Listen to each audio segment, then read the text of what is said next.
I'm Jim. I'm a backyard beekeeper. For those of you who know me, hi, welcome back. For those who are new, I run 2 horizontal top bar hives in the city in my backyard. So I'm a small beekeeper. I've been doing this for 13 years now, going on to 14, I think it is. So I like to think I have a little bit of experience. Today, we are talking about problems in the hive. So far, I've been talking to you for the last 4 months, or classes, about all the good, fun parts of doing beekeeping. Today, we talk about the dark side. It's not all honey and wax like we have been presenting. Believe it or not, we're going to have some problems we're going to encounter. I'm going to cover 3 major areas, and 2 of them I'm going to skip over real quick and easy. The first one is pests. I'm talking about the 4-legged kind or the 2-legged kind that run around in our backyards and you're going to run into. I have found out that some nice little 4-legged pests with nice long smooth tails have a tendency to get into beehives. They sometimes like the nice warmth that the winter time the beehive will present for them. And they will go inside, and the bees don't like them. They have been known to sting them to death, especially if you get that nice little mouse in there. And I wish I would have actually taken a picture of the one that ended up in my hive, because the bees actually coated it with propolis and mummified it. So yes, they can get in. The bees will take care of them. But it's not a nice thing to find in your hive when you go to do an inspection. If it happens more than 2 or 3 times, the bees don't like it and they leave. So we find out something called mouse guards we can put on a hive. I also found out another thing is, this one is I think a 6 or 8-legged thing, ants will find a way up into the hive. The bees again don't particularly care for them. If you have your hives down low and your grass grows high, it's a highway. Yard maintenance helps out a whole lot. The other thing I found out, if you feed your bees and you put that nice sugar water in there, the bees not only like it, so do the ants. So do other bees that are looking for an easy meal. And it can set up a robbing scenario. So if you feed, we have to be careful on that. Okay. Buddy, I'm home. You're going to make it, Tim? Yeah. Okay. Anyways, other problems we found, I have backyard chickens with my beehives. I think they are a benefit. I have a friend who also has chickens, and he says his chickens stand at the entrance of his beehive having snacks. Okay, there's a simple solution to that. It's called height. Chickens will not jump up and stretch their neck, but they'll sit down here and peck. Raise your beehives up. I got mine about 24 inches off the ground. The chicken only reaches up about 12 to 18 inches. I don't have a problem. Okay. The best defense against everything. Would you say is the best defense against ants in the first place? Because that's just a struggle in general. Okay, number 1, do not feed. Okay. Do not feed sugar in that gets spilled or drips or anything like that. If you feed, you have to keep the sugar water contained, no spillage, no extra drippings, and some of our feeders do have a drip system on it. And also keeping the grass and entrances areas clear so they don't have an easy path up into the hive. That's it. That's all it. you can do. So I've also heard of building like a moat. Yes. Have you heard it? I don't know if I've heard of that. Yes, That and is also that some- bad. That would, it's still toner. Yeah. Okay. Ants everywhere. Mhm. Start flying in So about a month. what Jim's saying, I'm in DeBerry. What Jim's saying works for me. I'm up on a stand. I haven't had that bad an ant problem, but if it's that bad, I think I've heard of where you can like fill up like a big bucket, like what you mix concrete, you know, like those like wide, and then you can set your hive somehow, like elevated, like on blocks, and you have like a moat kind of thing, so Yeah. you can still access your hive, but the ants can. Yeah, or you can coat those bases with Tanglefoot or Vaseline or something like that, but that has to be reapplied on a regular basis, and then the ants will get tangled up in it. So there's all kinds of things. I found the easiest way was to limit their access, keep the grass down low, and number two, don't provide them an easy meal that they can get to easily. And by the way, bees don't like ants in their hive, so they will. So here's my, Okay. boom. See, you led right back into my presentation. Yes, the best defense is a strong hive. And I'm going to say, and go back to this repeatedly, number one, bees do not live in isolation. I'm sorry, it's part of our environment, and our environment involves everything, good, bad, and indifferent. What we need to do is make sure that it's in the proper balance. So, to begin with, this deters a whole lot of everything. This says, come on in. So, we're going to be working towards establishing strong hives. Does that make sense to you guys? Good. The first little pest,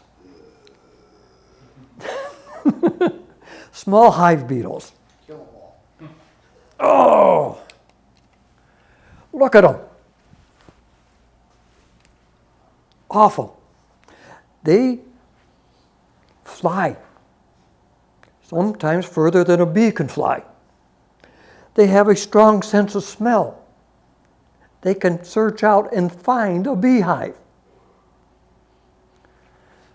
Okay. They will lay their eggs with the honey. Then when they hatch and start to cocoon, or whatever, ruins the honey, spoils it. Not a good thing. The bees will corral a small population and put them in jail. They actually, boom, right there, and put propolis around them and confine them on a small population of beetles. Now, there's a few things about the beetles that we need to know. Their life cycle. Wait, you're not going to tell them how they feed them? What? You're not going to tell them how the beetles make the bees feed them? Oh, no, I'm staying out of that, but this is simple and basic. This little piece right here is important to me. They lay the eggs, they get the larva, they get messy, then the larva goes down into the ground before they hatch and move back up into the hive. This is where I attack them. Remember my chickens? I let my chickens scratch and dig underneath my beehives. Remember, I got my beehives up off the ground, and they come over here and they dig and scratch and eat. And I break the cycle. Now, that works pretty good, but not 100%. The other thing I found out about them, up there, they love nooks and crannies. The more places they have to hide, the more beetles I seem to end up having. So I reduce the number of hiding places for them. Okay. There we go. Sunlight is a deterrent to small hive beetles. Unfortunately, in Florida, we have something called temperature. 95-degree days. Have anybody noticed any of those? Yeah. The bees' wax starts to melt around 95, 98 degrees.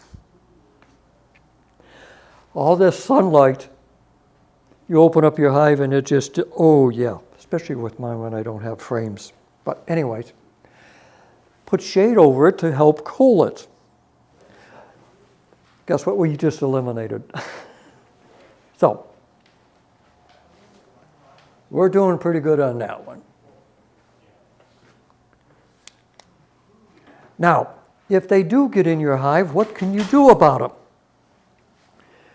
Guess what I got? A Swiffer cloth, or in this one, I got really fancy, it's a Swedish dishcloth. Stick this on top of the bars. Just lay it down there.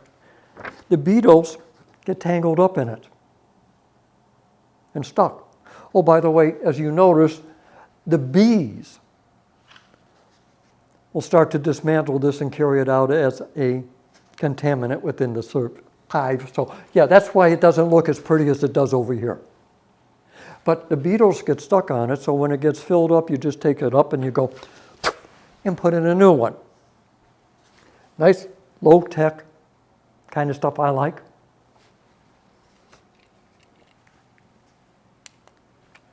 Beetle traps.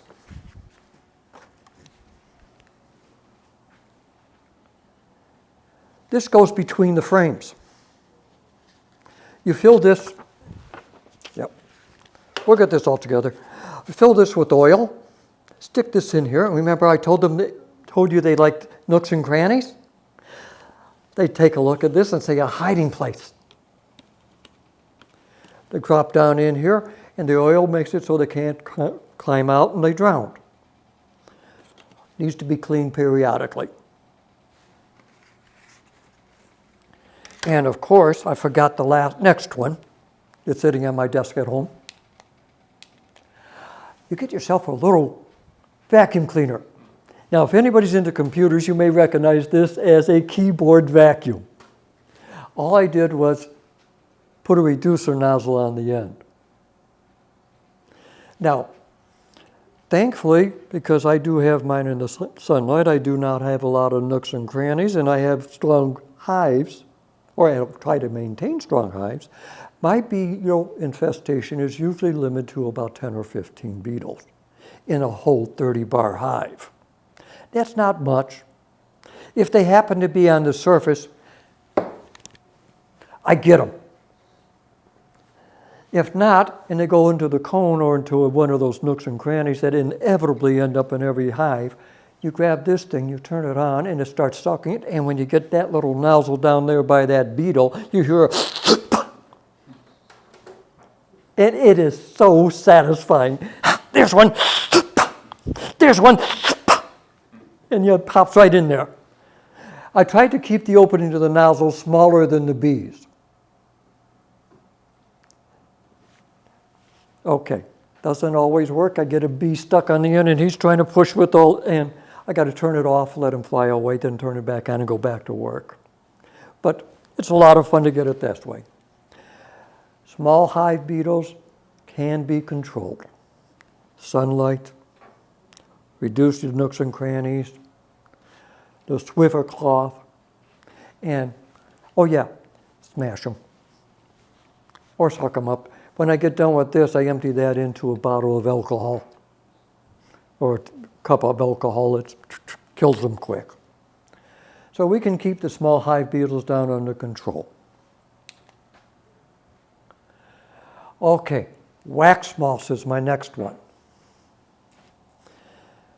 Now, I told you earlier, we are part of a big environment. Wax moths are literally the cleanup crew of the beehive.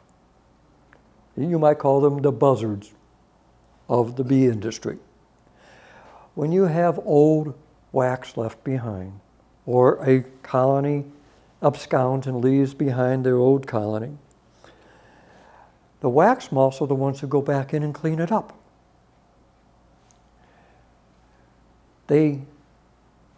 But when they do it, boy, do they make a mess of things. It gets filmy, awful. Let's see, do I have another? Yep, look at that. Spider web through there. It actually can get draining. And it smells. And it smells. But when they get done, they leave a clean, but going from here to there, you got that. If a bee colony abandons a tree hollow, the moths move in, go through this stage, get it cleaned up. Once the moths are done with it, the bees will go back and search it out and move back in. It's part of our big life cycle. In a managed colony, it's not nice. I'm sorry, it just isn't. Okay, I love my So click. with that, I have some wax moth damage on my frames, and when I introduce a new colony, they'll just go in and clean all that up. Is that more or less, or is it better practice to myself clean it before introducing a new? Clean it. Okay. So we want to give the bees the best chance we can. And you don't take good bees and put them in a bad situation. I'm sorry, it does not work. If somebody tells you otherwise, wait a couple of months and you'll find out what the truth is. Okay, secret about wax moths. They love old wax. Now, I learned this personally when I got lazy one day and forgot what I was doing. I had cleaned up a hive and I had some brand new wax and an old one, and I put them in a box side by side so I can clean it up and work with it later. Well, later turned out to be about 4 months. Okay, and then I realized it accidentally when I came across the box. My old wax looked like that. My new wax was untouched. Okay, simplest way to keep wax moths out of your hive? Oh, what was that? Don't leave the old wax in. Now, when you harvest, you're going to pull frames out, you're going to cut the cappings off, you're going to spin it, you're going to extract all the honey, then you take the old frames, you put them outside away from your hives, and bees will come in and clean up the frames. And now you get to store those until next year. If it's old wax, the moths will love you. So we tell you take those and put them in the freezer. Freezing will kill anything on the wax. And then you want to store them in a sealed container where the moths can't get into it. I cheat. I harvest all my old wax. I cut it off, I melt it down and give it to my wife, and she makes candles. Now, I am a backyard beekeeper, not a production beekeeper. To me, production comes third. If you are a commercial beekeeper, production comes first. I do not mind losing my old wax and having it replaced with new wax, but the cost is honey. It takes 8 pounds of honey to recreate 1 pound of new wax. So I sacrifice honey for wax. And consequently, I'm always rotating out. I don't want wax more than 3 years old in my hive. Traditional says 3 to 5 years is acceptable, but I'm finding 4 and 5 is dark wax, which invites in wax moths. We said the wax moths are the cleanup crew of our industry. Even though they are as bad as they are, and like he says, they smell, they make a slimy mess. It's hard to clean up. If they do, the caterpillars or the larvae will actually burrow into the wood, and you'll see little notches in the wood. I take a torch, clean up, scrape everything out, and I torch it. Then freeze it, then reuse it. Okay, Varroa mite, Arch nemesis. the number one, without a doubt, enemy of today's beekeepers. The sad news is 35 years ago, he wasn't around.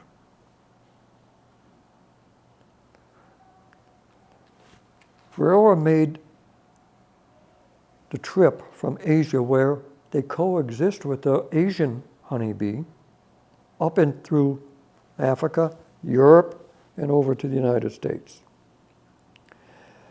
The European honeybee was never exposed to Varroa mite. It never developed, how can we put this? A way to survive with it. And Varroa never had the opportunity like it had with the European honeybees. So when it came to the Americas and Europe, and it hit us, they eliminated about 95% of the beehives the first year they showed up.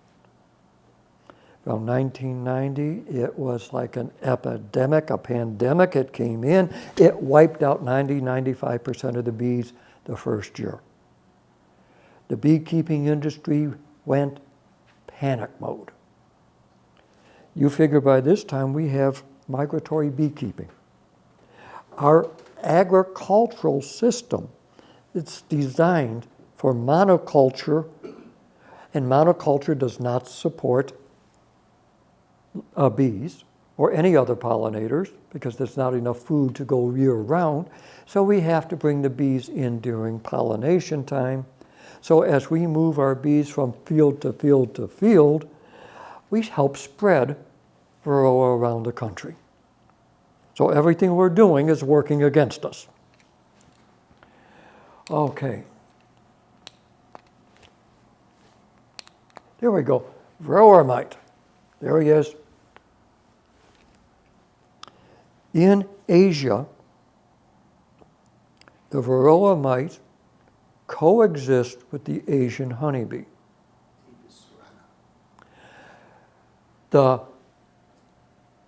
Varroa mite lives in the larva cell. But in Asia, it only seems to lay eggs in the drone cell. But here in America and the European honeybee, it found that it could lay eggs in all of the cells. The drone cells only make up about 10% of a beehive.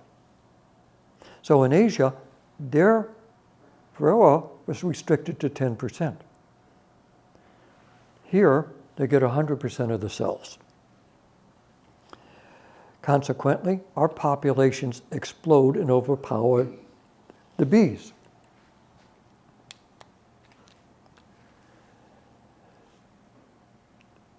The Varroa mite attaches to the bee and is a parasite. It actually sucks the blood out of the parasite. You can usually find it right between the wings or right behind the head. It can be spread from hive to hive because if it's attached to the bee goes out onto this flower, then his bee comes over and goes to that flower, the mite jumps off and hitchhikes, and it goes back. Now he's got them. Oh. When they hit us, we were unprepared. We had no knowledge, no defense, and they overran us. So we did the only thing we knew how to do. We turned to science and said, help.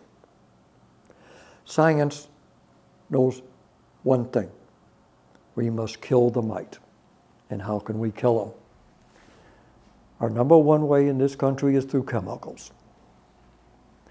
And the bee industry, or the scientists, went to work because, believe it or not, the bee industry is the backbone of our food system. Without the bees, our food system changes dramatically. And they came up with chemical treatments. and we managed to make a recovery. We'll stick with the chemicals for a second. There we go. Every month, the state of Florida, University of Florida, puts out this wonderful little bee calendar. And it's a guideline for what we should be doing in our hives every month of the year. Now, they realize that Florida seems to be a nice, long, narrow state. Miami is different than Jacksonville, and we're somewhere in between. So we got North Central and South Florida in here. And it takes it down what we're supposed to do in each one of those zones. We fall in right there on the line. We're not quite in the south and we're not quite in the north. So we're going to do both of them. And it tells us, and this is the part we enjoy, consider treating the varroa levels, okay. Determine, treatments include Apigar, aspartame, Aspibar, Hopguard, and Mite Away. That's just 4 of them, 5 of them. Yeah. Okay, these are the recommended ones. Now we have the organic ones. And then we have, yeah. So the list just keeps going on. Now here's one fun thing. Did you ever go down to the hardware store and buy a spray of chemicals that say to spray bugs, wasp control? And they got this little packet that's attached to the back of it, and you open it up like in an accordion. That's the legal requirements you need to follow. Not what's on the pretty label, what's in that little packet. Okay. Get back to here again. So, we got all these different chemicals. Now, some of them, you have to read those instructions. It's a must. One of the chemicals requires you to do it between a certain temperature. Can not be above 85 degrees, can't be below 75 degrees. It's got to be right on that. Otherwise, it doesn't work. Another one of the chemicals says you cannot use it if there's honey supers on the hive, because it will contaminate the honey. So there's only certain specific times of the year you're allowed to use it. Another one says that if you use it, you must wear protection, a respirator, gloves, hazmat suit. It's okay for the bees, but it's not for you. You know, another one will turn around and say, oh, you need a doctor's prescription to get it. Okay. But it's okay, plan it. Now here's the other thing we found out. After 2 or 3 years of using a particular type of treatment, the mites developed a resistance to it and became no longer effective. So we got 1 or 2 choices on it. Increase the strength or come up with a different chemical.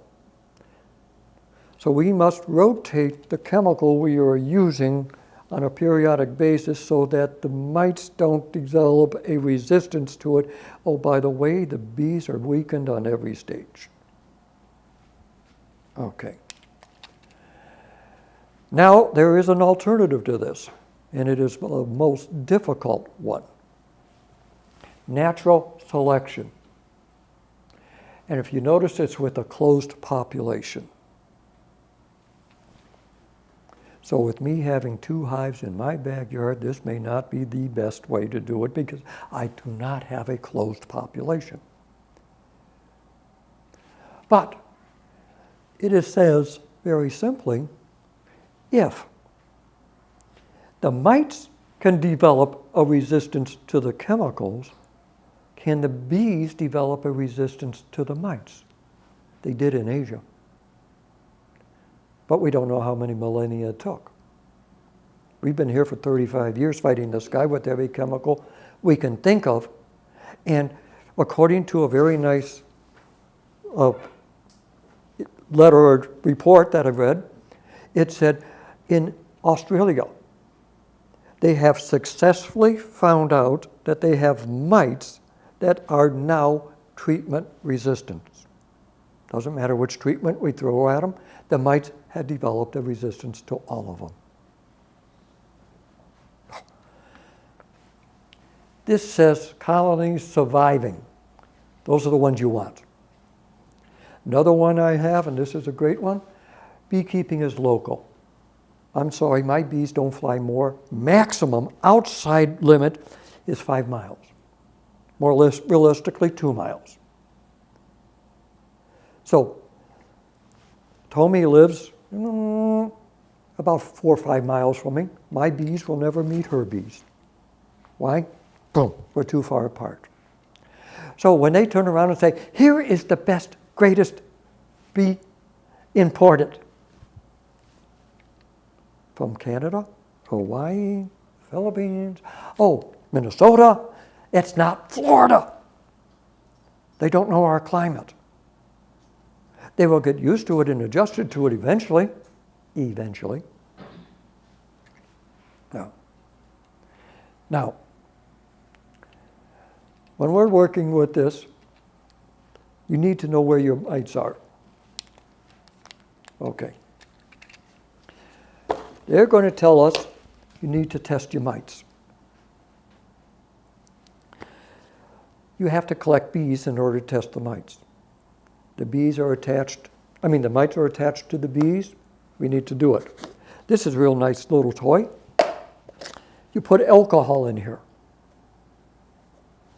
You go in there and you collect about 300 bees out of your colony. Best way to do that, you open up your hive, get down to the brood chamber, because that's where this is all happening. You're going to pick up a brood frame, and the bees are going to fly, but not all of them. Now you get yourself a tote box, take that frame and you go, boom. Bunch of bees are going to fall inside there. They're going to be young bees, nurse bees. They haven't learned how to fly yet. Then you take a measuring cup. Oh, yeah, remember we got our alcohol in there. Boom. Take a measuring cup and get 1 cup of bees off the bottom of that box. Well, they're good. They can't fly. We're safe. And put them in there. Whew. Now comes the bad news.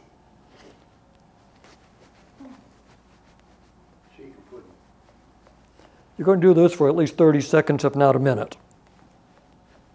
We're drowning those bees. We're getting them in there. We're also drowning the mites.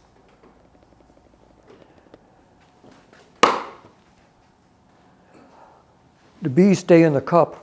Alcohol goes back down on the bottom with the mites.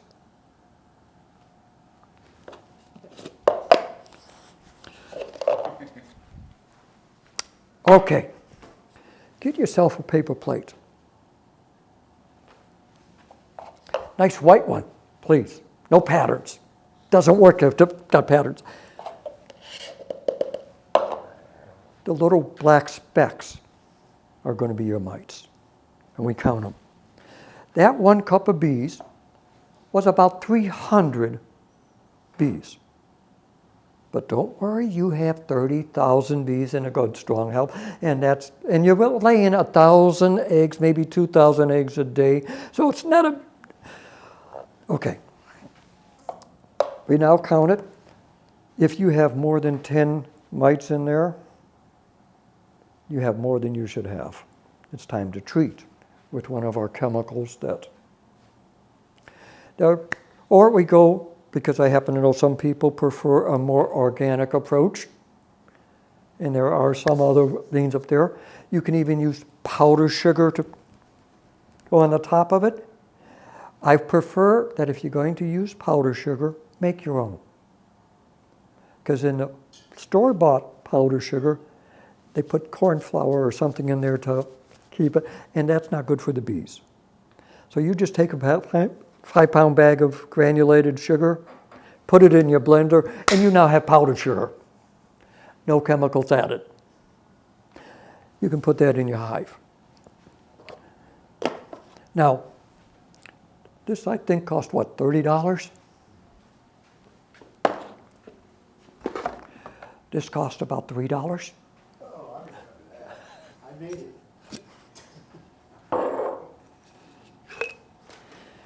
You can buy a dozen of these for about $10. All you need is a double-sided with a screen in it. Alcohol, bees. It works. Shake, shake, shake. Paper plate still helps. Okay, They invented that at the University of Florida. yeah. So, varroa mites. Yeah. Any questions on this? Yes. So, because we're in a warmer climate, I've read that varroa mites are more common in warmer climates, correct? So, I've heard that in Florida, you need to be doing the alcohol wash about once a month, checking for mites like once a month. Is that? That's what they recommend. That's what they recommend? That is recommended. Okay. It was, I'm trying to remember if I, no, I did not have it in this slide. Okay. The life cycle. If you're going to do anything, know who you're working with. Know the life cycle of the bees. We've gone over this. I showed you the life cycle of the small hive beetle and how I disrupt them in the ground. Learn the life cycle of the varroa. One of the ways to disrupt the life cycle is what we call a brood break. Varroa lay their eggs in the larva of the brood. If I have a break in the laying pattern, I disrupt the life cycle. In nature, that happens twice.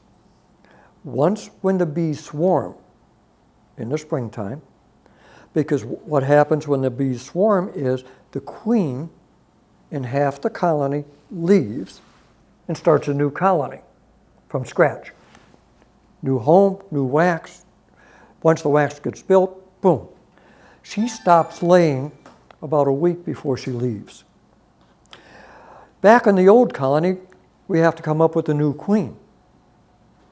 The new queen hatches out right around the time the old queen leaves, but she has to develop her flight muscles.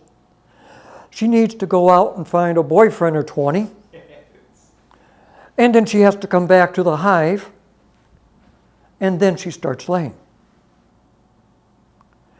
That's almost 30 days, 25, 30 days between it, where there's no new brood in this hive, and there's no new brood in that hive.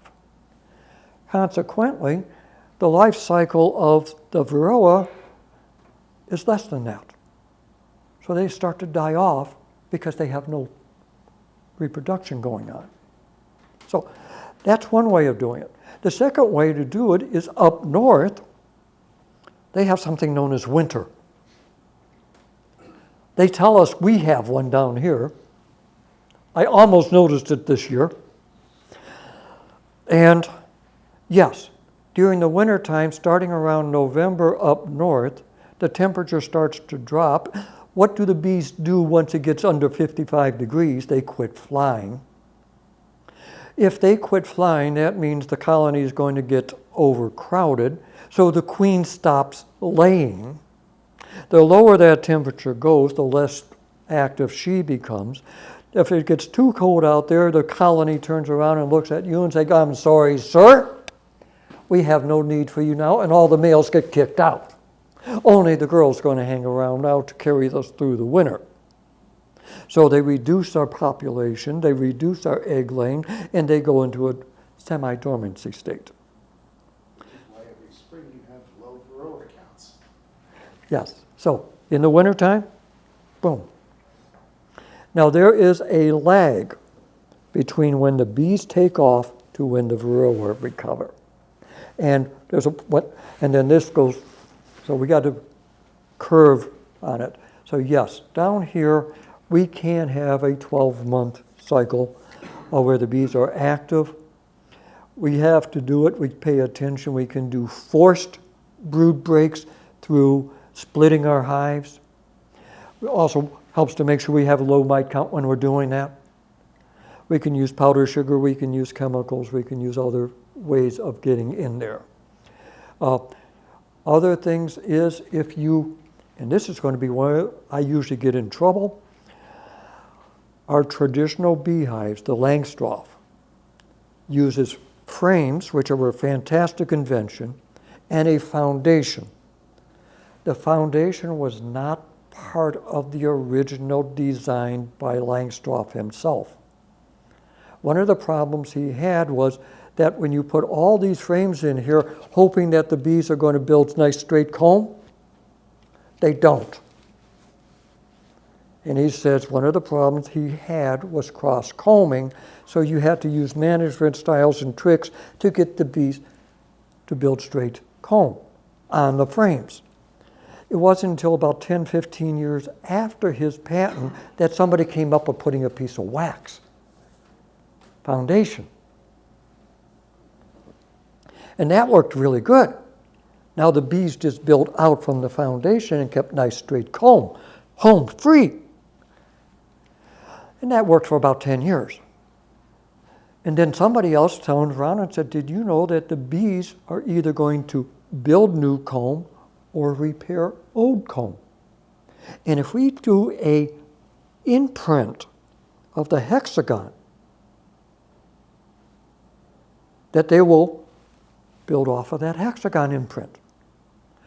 And we can eliminate those awful 10% of males that are non-productive and make it 100% female imprints. And we can boost our production. Then somebody says, gee, if we do that, what happens if I make the cell a little bit bigger? They can store more honey. So they started experimenting. How much bigger can I make my cell? In nature, you pull a comb out of that tree, you measure it, it's 4.9 millimeters across the flats. If you take a look at the imprinted on today's foundation, it measures 5.4 millimeters across the flats. It's known as large cell foundation. You can get small cell or regressive cells, but they're hard to find. Why?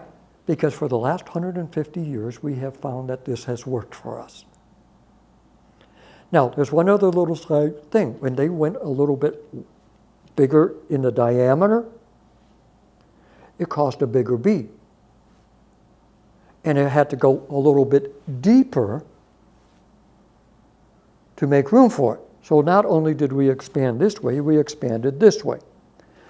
It made the bee almost 50% larger. Now, they did try to take it to 5.5 at one point, but something happened that stopped them. You know what it was? The queen. When they went to 5.5 millimeter diameter of the cells, the queen quit laying worker bees and started laying drone bees. So they had to stop at 5.4. Okay, that explains all that.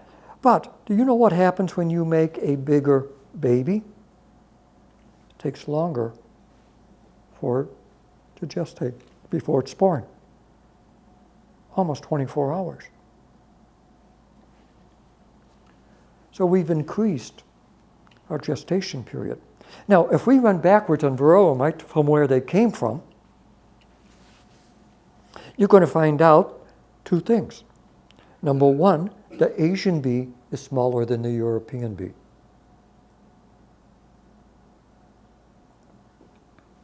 And the Asian bee, or the varroa, and the Asian bee only lays eggs in the drone cell.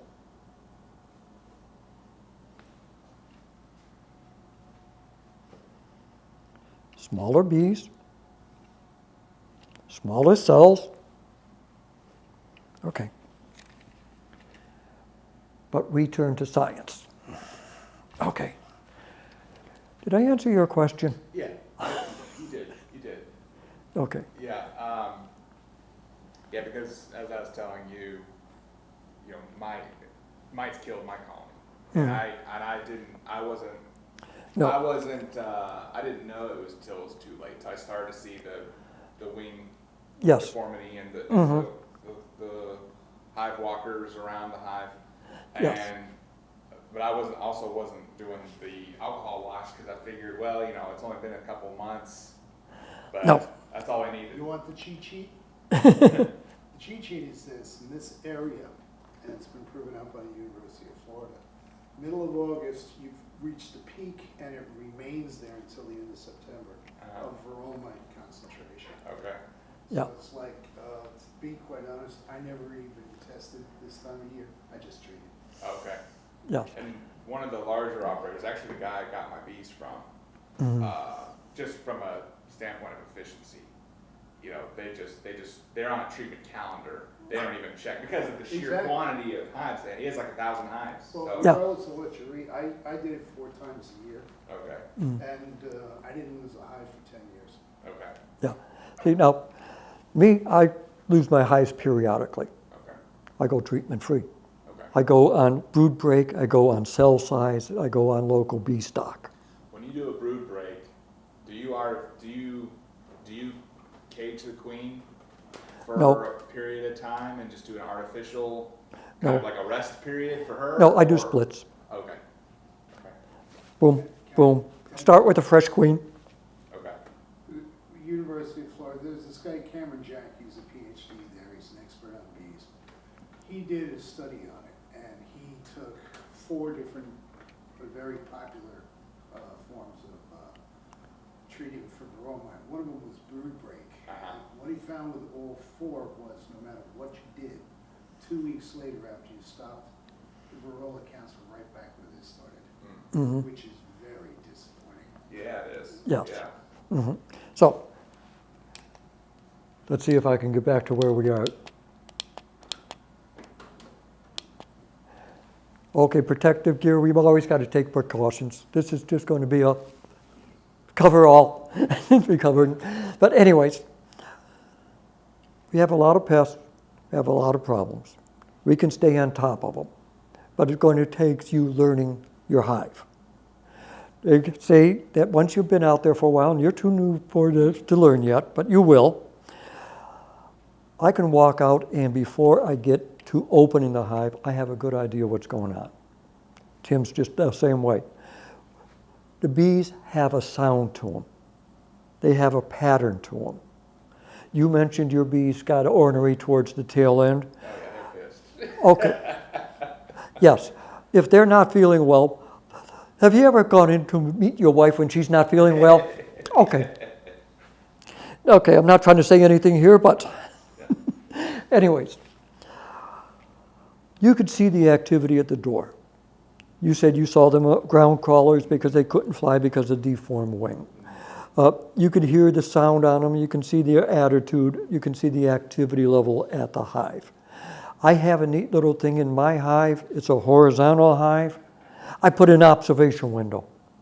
I can see how well they're building out and how packed they are in each part of it.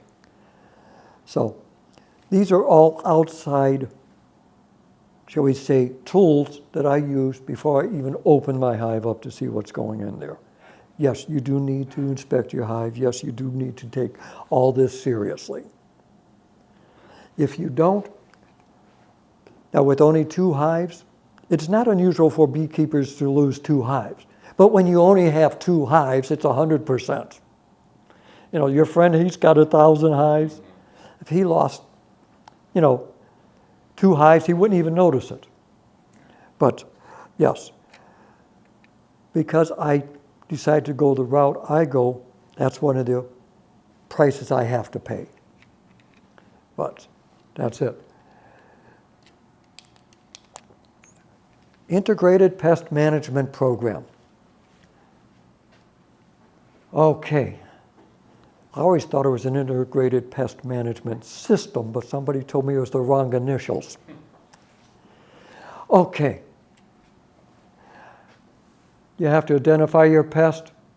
You're working towards prevention. You pay attention to monitoring. You choose your treatment options. Take the action, then you reevaluate and go again. This is standard, good practice procedure. Even with my attitude, I follow a similar program. I have to pay attention to what's going on. I have to determine what's going on, and I have to decide how I'm going to handle it.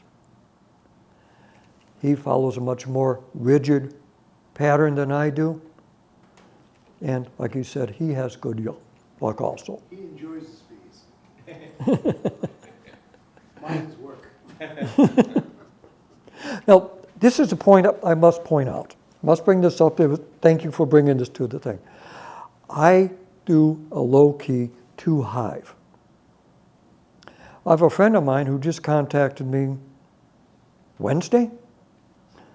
He says, Jim, you want any bees?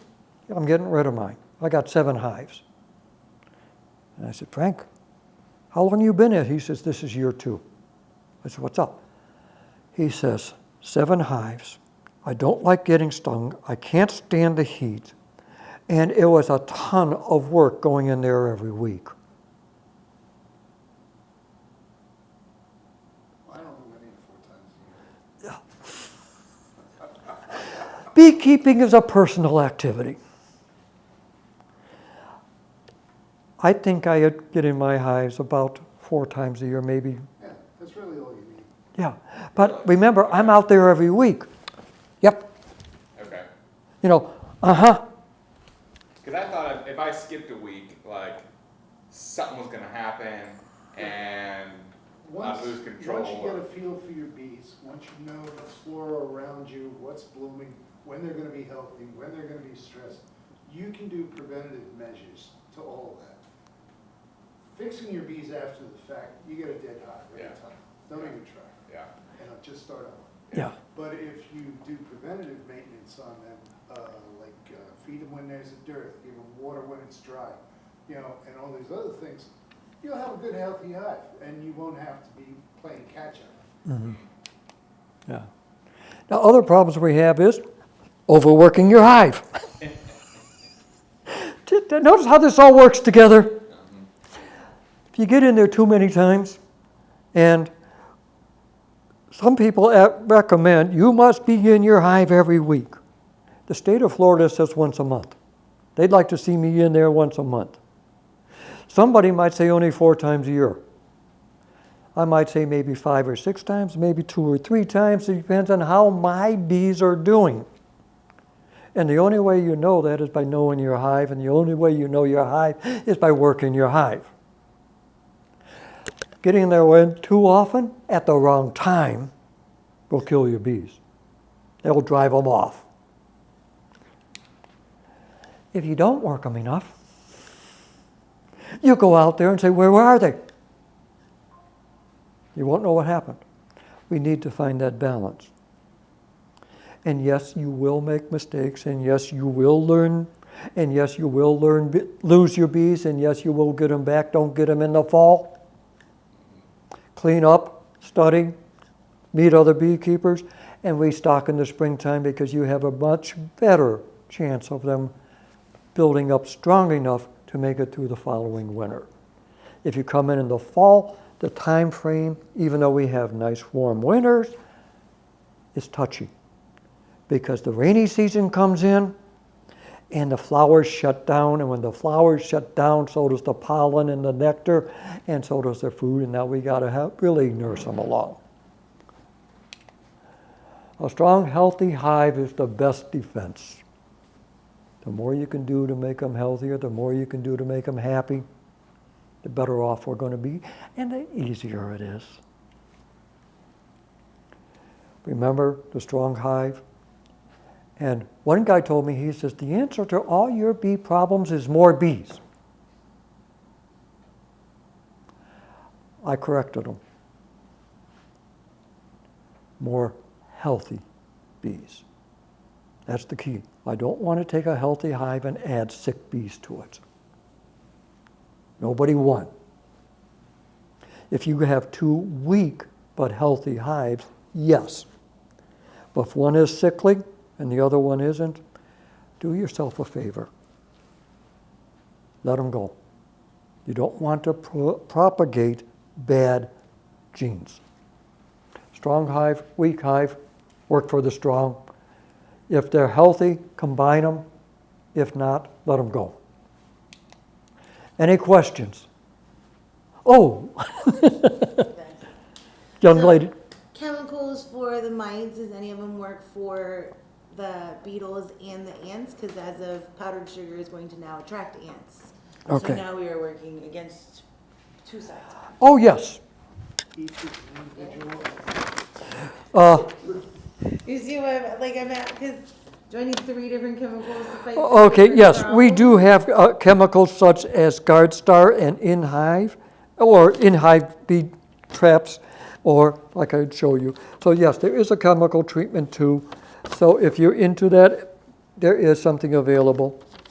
I just don't want to put 3 different chemicals on a hive that I want to eat honey out of and take care of. Okay, now you know why we like the traps, Okay.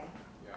you know. And I will say, with my setup, I built out like a little outcropping with rocks, and I had some center blocks. I put a border across, and so the hives were about, I don't know, 2 feet off the ground. And I never had more than a couple beetles here and there. And the ant problem wasn't that bad either. And I had entry feeders too, and I still didn't have that bad ants.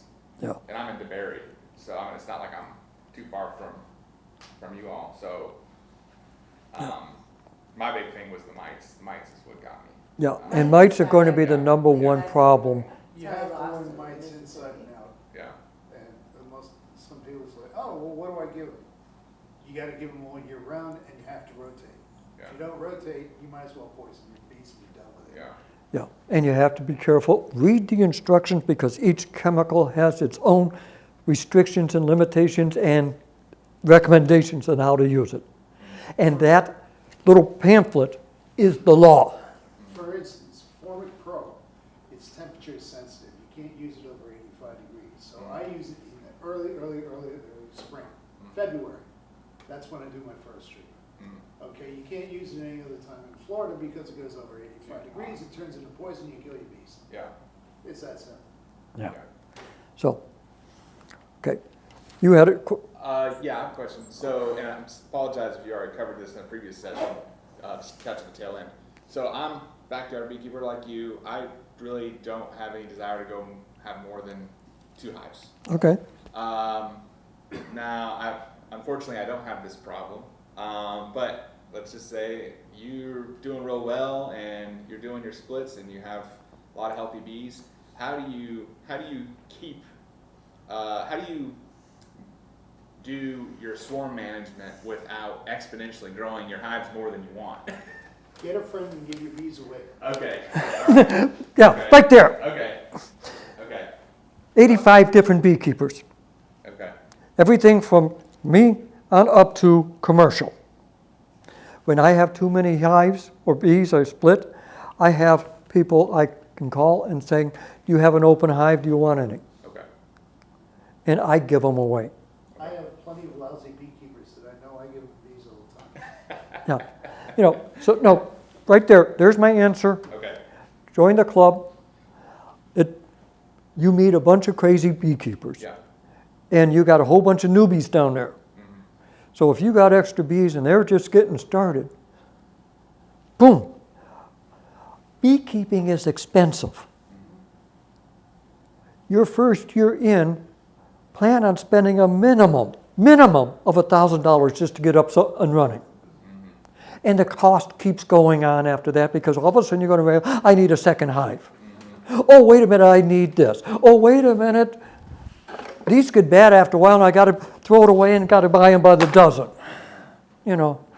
Oh, we're supposed to treat. Those treatments are not cheap. They're $10 a treatment per hive, per treatment.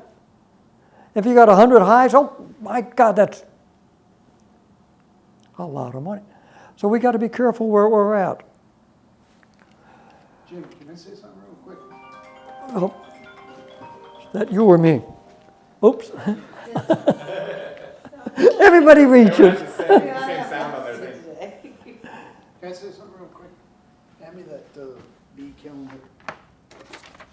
This was made by a lady by the name of Mary Bammer at the University of Florida about 15 years ago. They've been updating it. I was just listening to him and I was horrified because this isn't updated. Nobody uses hot garden in this area. They might in the Midwest, but not here. And some of these I would recommend. I mean, they're just totally ineffective in this area. Yeah. Period. But this is one of the problems with beekeeping that's going on now that pisses me off the most. We put together the bee lab. It was unique. It was wonderful. It was field of dreams come true. It was done by beekeepers. It's been taken over by agricultural extension people. They don't know enough to know that this has to be updated. Yeah.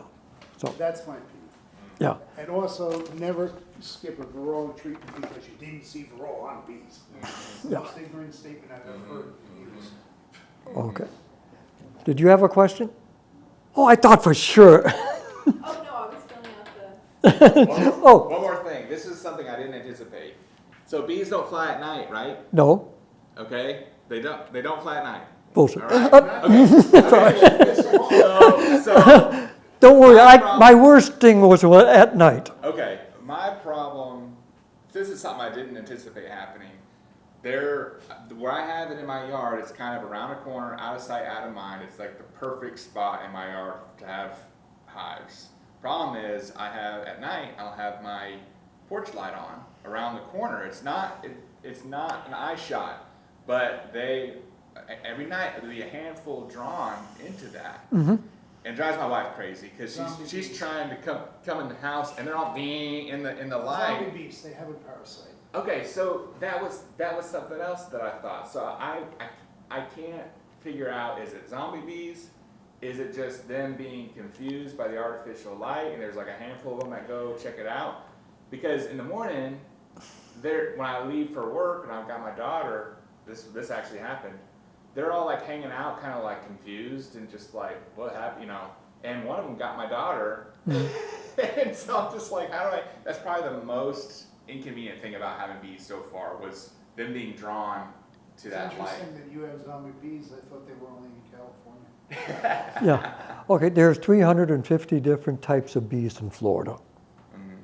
It could have been any one of them, as well as the honeybees. Is there a way you can put that light on a timer and turn it off when you're not, Yeah, I think and that's let them what go I'll do. away? I think I'll do that. Or there's a certain bulb I can get that I think. A yellow one. Yeah, that they can't. It doesn't. They don't see it register. in the same. I'll mess Or a with it. red one. Honeybees do not perceive the color red as red. They see it as black. Okay. So, okay. Familiarize yourself with the 7 things that piss off bees. Okay. So, If bees ever go bad, systematically go through every single one of them. Because Okay. everybody says, African bees! Yeah, yeah. Not necessarily. Not really. Yeah. yeah. Okay.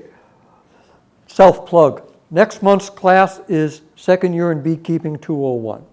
So far, what we've done is taken you from getting your equipment, getting your bees, and trying to get you through the first year.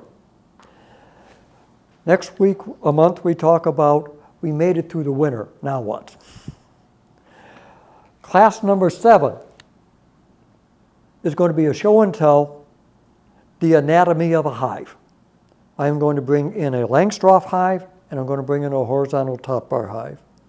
And I'm going to go over piece by piece all the pieces and parts of it, what they're for and how they work, and then let you guys have the rest of the class asking questions and looking at things.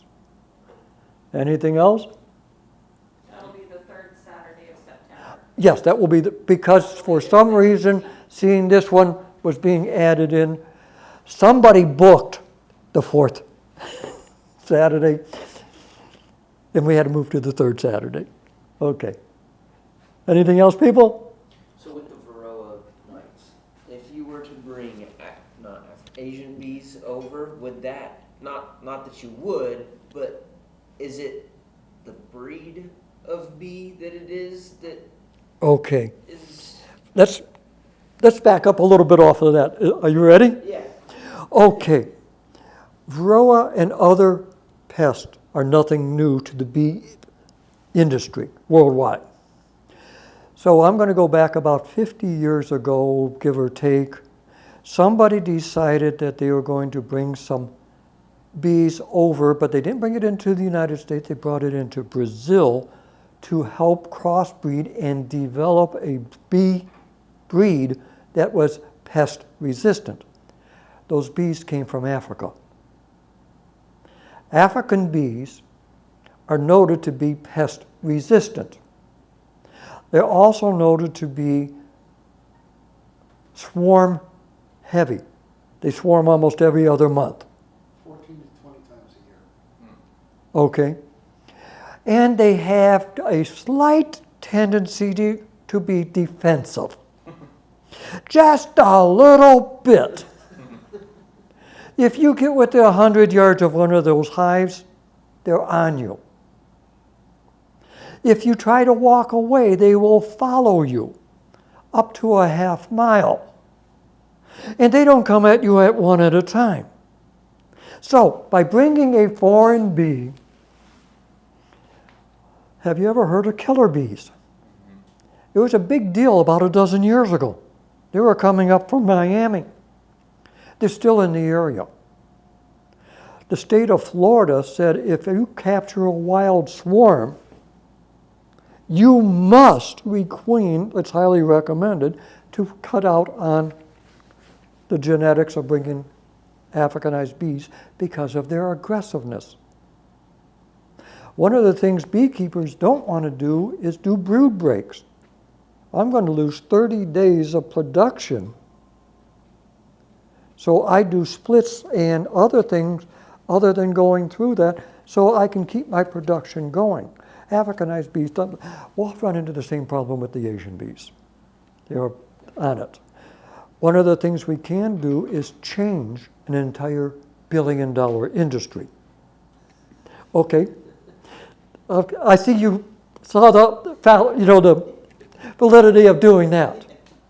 If we got away from oversized foundation, if we got back to replacing wax on a regular basis every 2 to 3 years instead of every 3 to 5 years. But these are major shifts. So say that you could find a small cell frame. Is Mhm. that the better option to go with? To be more Okay. resistant to the Varroa? Here's where I'm at. There are, I can think off of hand, maybe half dozen to a dozen well-known beekeepers. That's where they can go, treatment-free, Varroa resistant, all that. But every single one of them have one thing in common.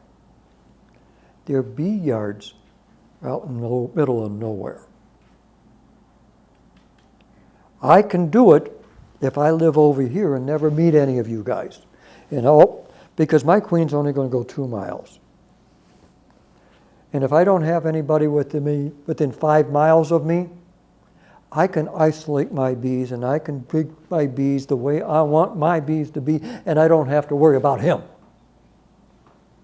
How many of you guys live 5 miles away from your nearest neighbor?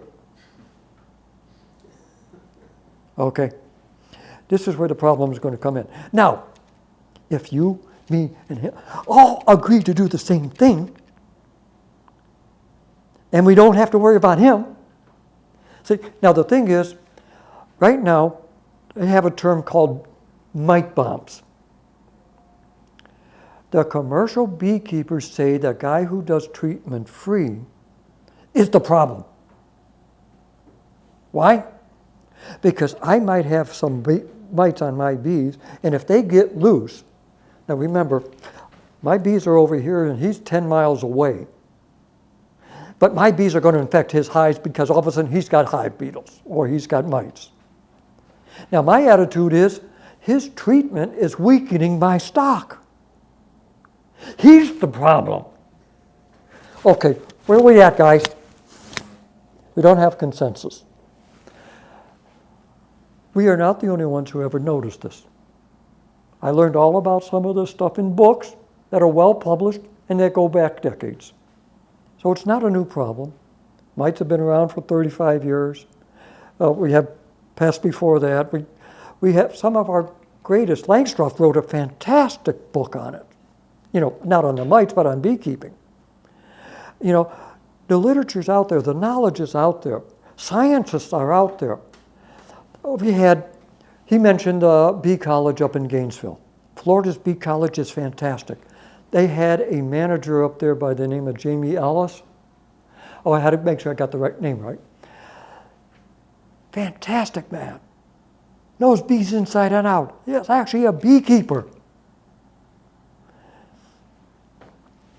But yet, he came down at one of our meetings and said, now, I am not a fan of feeding my bees. I think sugar water is sugar water. It's bad for me, it's bad for the bees because there's no nutrients in it. And he made the statement, there is no chemical difference between honey and sugar water, so therefore there's no problem feeding it to the bees. And I'm saying, if there's no difference between that sugar water and that honey, why am I going through all the trouble to get this honey?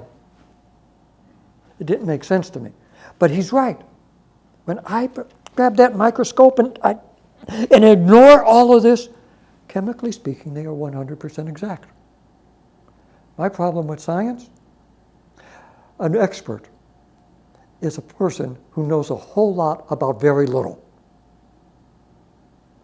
And they lose sight of the big picture when you're looking through that microscope. That's my opinion. Somebody else may think differently. I know Jamie Ellis does. But is he wrong? No, he's not. He's 100% correct. It's just my perspective versus his.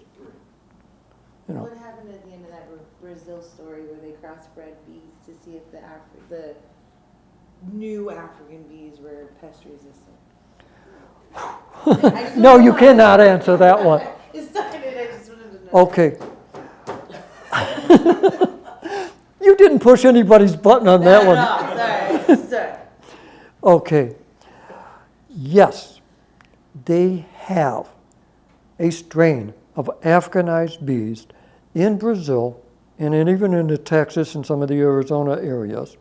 And this seems to be where this is happening most often, that are fantastic bee-resistant or disease-resistant, very productive, very ornery bees. They say that once these beekeepers got to work with these hybrid bees and got that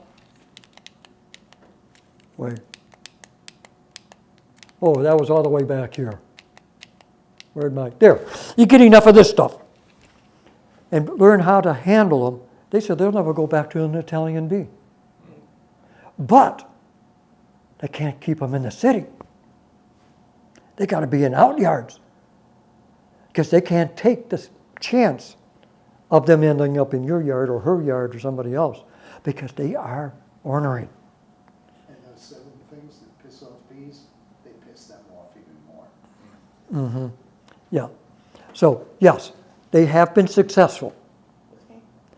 And but it'll take a whole brand new attitude and approach to beekeeping if these ever take the dominant. And there's a possibility because, remember that report where I said the mites were resistant to any treatment? Another one said that we have had our worst year, 24 to 25, or was it 25 to 26, of bee losses by commercial beekeepers, up to 60 to 70%. Now, this has got to be taken with, a pound of salt, okay? Because you got to figure out who's reporting, how many reporting, and where are they reporting from. I've had other beekeepers tell me their losses are in the 10 to 15%. Others are telling me 40 to 50%. The internet's coming back 60 to 70%. And they're all right. So we got to take a look. His losses are different than mine. Mine are going to be different than yours. So it's all individual. Northern losses versus southern losses, and we got to pay good attention. But the bees are in trouble. You guys being here wanting to get involved with it, number one. We got to get the population realizing we need to get rid of lawn and plant grass. I mean, not grass, flowers, natives. Why? Loss of habitat. Loss of habitat is also a loss of our woods. This is a haven for wildlife.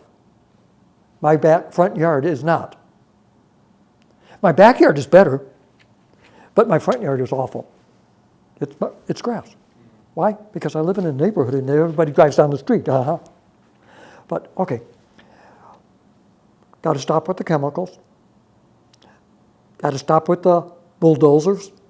And we got to start planting natives. Anybody can do that. So. Once I really got into beekeeping, I spend more time pushing native plants than I do bees. Mm-hmm. It's a fact. Yeah, they need to eat 12 months out of the year. I can save more pollinators by having Girl Scouts go out and plant Florida-specific wildflowers Just weeds. than I can by teaching. Weeds. Just go plant weeds, yes. No, what I do is I've got a corner of my yard I haven't cut in 2 years. My wife hates it. I love it. It's alive. And I like the little yellow flowers in the median, like it's working together now. I'm like, all right, like this is My beneficial. dream is to create a corridor of wildflowers going Yeah. from Florida all the way up north, so that the monarch butterflies can reestablish what they were when I was a kid. Yeah. That would be good too. I have another question. I'm sorry. You want to continue with yours? I'm just going to build off yours. You're good. All right. So you talked about how the bees evolved into bigger bees when we made bigger chambers for them, correct? Mm-hmm. Okay. So if we make smaller chambers, do we go back in evolution to make smaller bees? Yes, but not right away. That was the question, right? Yeah. Yeah, it's not right away. The thing is, it's called regression. Okay. I always say we have two types of bees. We have commercial bees and we have wild bees. Okay? Wild bees, we have two types of bees. We have feral bees and we have escapees. Okay? Those are the bees that. He's your favorite example. Okay, so we got escapees.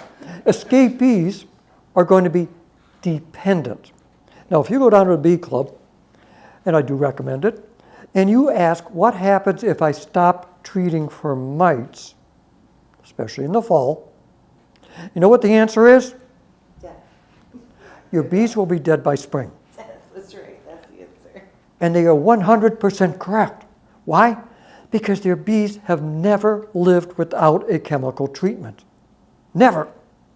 For 35 years, the bee industry on the commercial side have been treating their bees. The only way they survive is because of outside chemical input. Now, I told you when the mites hit the bees, Cornell University up in Pennsylvania has a unique situation. They got a forest they manage. They manage it by not doing anything except observe it. And they walked around that forest and found out there's a beehive in that tree. There's one over there in that tree. And they've been doing this thing for about 75 years. So they got DNA records, all that. When this stuff hit, boom, 95% of the bees died. Why? No resistance, brand new, wild bees. And it's not too big a problem that you can't do something about it. The retention pond behind the center, I've been using that as my eco lab. Started out a few years ago, there was nothing. I mean, absolutely nothing. Since I've been putting wildflowers back there, I got all sorts of pollinators, dragonflies I ain't never seen before, fireflies I ain't never seen before. I got 2 gopher tortoises that moved in. It doesn't take much. No. Well, anyways, they went back into those woods and monitored them every year. From 95% loss back to normal pre-mite levels 4 years. No intervention, no treatment. What happened? We used the Darwin theory, survival of the fittest. Those 5% that survived had the genes that resisted, and they bred. And then we had 10%. Took 5 years to recover. Do they have mites? Yes, they do. But they learned how to live with them like the Asian bees. No interference, no management, no trucking them around the country, no frames, no large cells, no sugar water. Everything we do, wild bees don't do. When I go out and I grab a swarm, which is my favorite bees, they're prepped and ready to go. I don't know if they're escape bees or feral. Now, I had the opportunity the other day, I got a phone call that I said, can you come down and help us take these bees out of this shed? How long have they been there? 3 years. Those are feral bees. If I got a swarm hanging on a branch, how long have they been there? 3 hours. Yeah, easy to catch, but I don't know if they're, only way to find out is if the next spring.